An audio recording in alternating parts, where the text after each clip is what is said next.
Steam hissed, iron wheels screeched, and the train lurched to a halt in a storm of dust.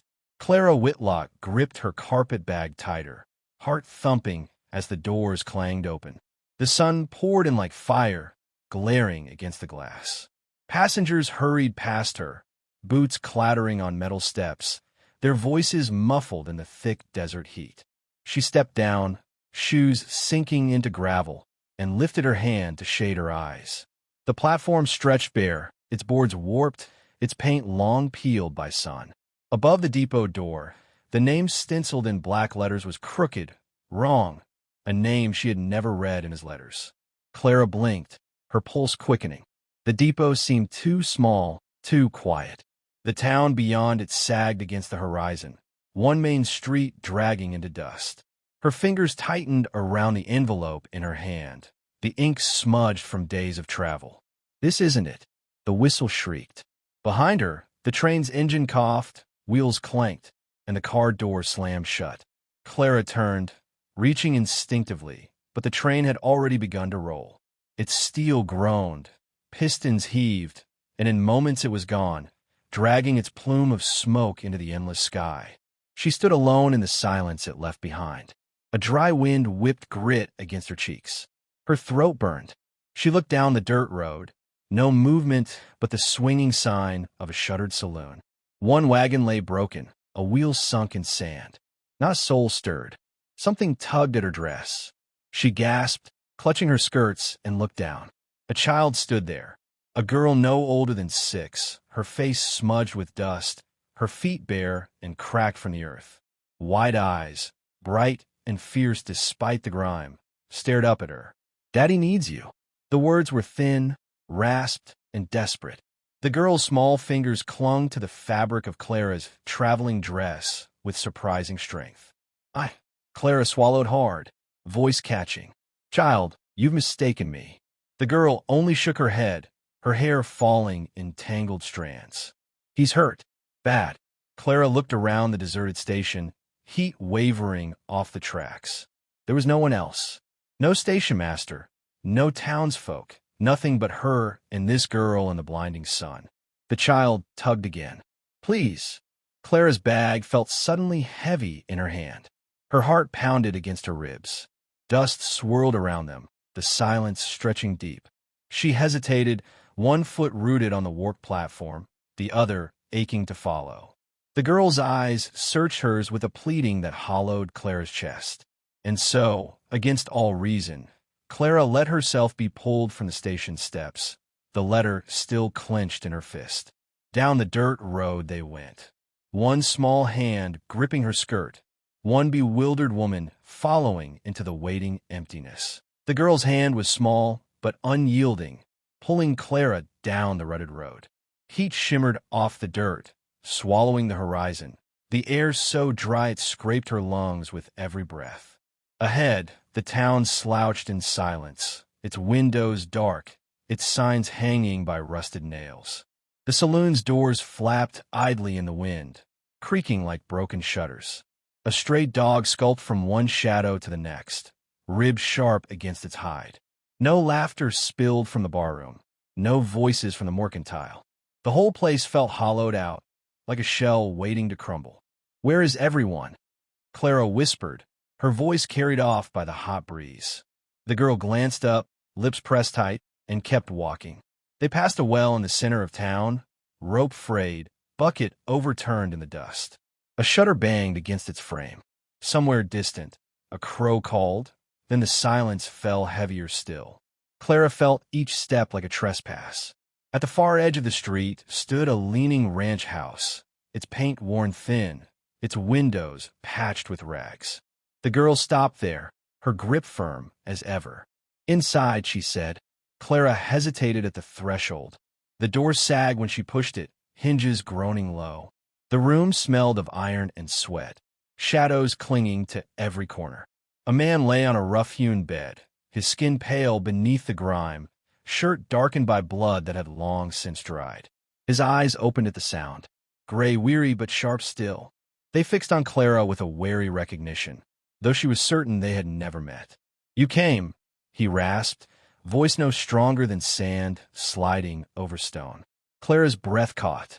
No, no, sir, I only got off the train. The girl rushed to the bedside, kneeling. Daddy, she's here. She'll help. The man coughed, a harsh rattle, then stilled. His hand, trembling, fumbled for Clara's. She didn't move at first, but his touch found hers anyway, rough and hot with fever. They'll be back, he whispered. Crow and his men. Sundown. They'll take her if they can't take me. Clara's chest tightened. She looked down at him.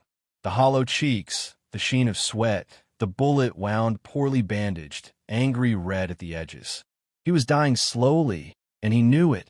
I can't, she began, but the words felt brittle in her throat. The girl turned, eyes wide, steady as steel despite her size. You have to. The man's hand clung weakly to hers, more plea than strength.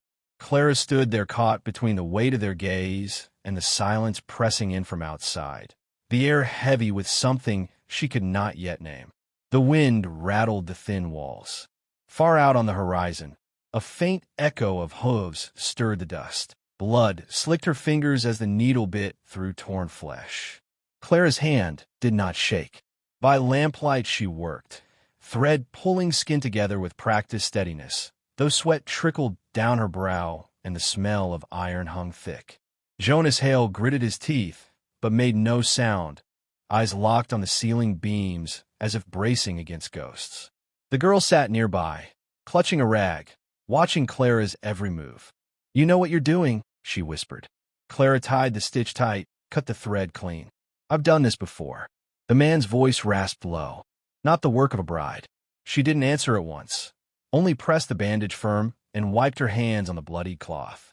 Then, after a long silence, she said, I buried my husband at Antietam, a Union scout. I followed him long enough to learn how to keep men alive when bullets tore them open. The lamplight flickered, shadows stretching across her face, carving her eyes into something older than her years. Outside, the night deepened. The wind carried the faint jangle of spurs, the grind of hooves through dust. Clara stiffened, listening. Jonas turned his head toward the sound, his jaw set. Crow. The name landed heavy, like a stone dropped in a still pond. Clara moved to the window. Dark figures gathered at the edge of town, their horses restless, the red glow of cigars winking in the black. Laughter drifted faint and cruel, cutting through the silence. Jonas pushed himself upright, pain searing across his face. They'll come for her. The child trembled, clutching Clara's sleeve. Clara's gaze lingered on the shapes in the dark, then dropped to the pistol lying on the table beside the bed. Its grip was worn smooth with years of use. Jonas's old gunfighter's iron. She reached for it slowly, fingers closing around the cold weight. Jonas watched her, something almost like recognition in his tired eyes. You ever shot one of those? Clara checked the chamber with a snap that came too quick, too certain. She looked at him once, steady, then slid the cylinder back with a click. The girl's voice was small, urgent. Will you stop them? The sound of hooves grew louder, circling now. A mocking whistle pierced the night, followed by the scrape of boots on dirt. Clara stepped into the doorway, lantern light at her back, pistol in hand. Her silhouette stretched across the porch boards, framed against the yawning dark. Outside, a figure dismounted. Silas Crow's shadow rose tall against the firelit haze, his laugh low and cruel. Well now, his voice drawled, sharp as broken glass. Looks like the widow bride thinks she can play hero. Clara raised the pistol, eyes locked on him, and did not blink. Dawn broke red across the desert, the sky bleeding into the horizon as silence gripped the street. Dust curled in the wind, and in its center Clara Whitlock stood with the pistol steady in her hands. Silas Crow swaggered forward, spurs clinking, a grin slashed across his weathered face. His men fanned out behind him, shadows draped over restless horses. Step aside, bride, he called, voice carrying sharp in the morning still. That rancher's finished. The girl's mine. Clara's answer was the click of the hammer drawn back. The sound cracked louder than words. The outlaw laughed, low and mocking. You think you scare me, dressed in lace and dust. Her skirts whipped in the wind, but her stance did not falter. Her eyes held him, unblinking, as if she'd faced death before and found it wanting. The girl peeked from the doorway, small hands clutching the frame. Jonas lay inside, breath shallow, watching with eyes that knew this moment would decide everything. Crow's hand twitched toward his revolver. The silence deepened. Even the wind seemed to wait. Then steel flashed. The street thundered with gunfire, echoes slamming against the wooden facades. Clara moved quick, the recoil snapping through her arm, muzzle flare searing against the dawn. Her first shot struck true, tearing Crow off balance. His men roared, drawing iron, but she did not flinch. She fired again, and another outlaw tumbled from his saddle. Panic rippled through the rest, their laughter gone, replaced with curses and shouts. One spurred his horse hard, breaking into a gallop away from town. Another dropped his pistol, backing into shadow before vanishing into the desert. Crow staggered, clutching his chest, eyes wide with disbelief. "You," he gasped, voice choking. "You know, bride." Clara stepped closer, smoke rising from the pistol in her grip, her face carved in resolve. "No, I'm the one who lived." His body hit the dust, the echo of the fall swallowed by the wind. The last of his gang scattered, leaving silence heavy as stone. Clara stood alone in the street, breath sharp, the pistol lowering slowly at her side. Her dress was torn, her hands blackened with powder, her eyes lit by something fierce and unyielding. From the doorway came a small voice. "Daddy, she saved us." Jonas's faint reply drifted out, hoarse but proud. "She saved more than that." The girl rushed to Clara, arms wrapping tight around her waist. Clara's heart pounded, not from fear but from something deeper, a place she thought long buried. The wind shifted, carrying the dust away, carrying the story with it. And folks would tell it so. How a bride stepped off at the wrong stop, how a little girl tugged her dress, and how that woman stood tall when the desert called her name.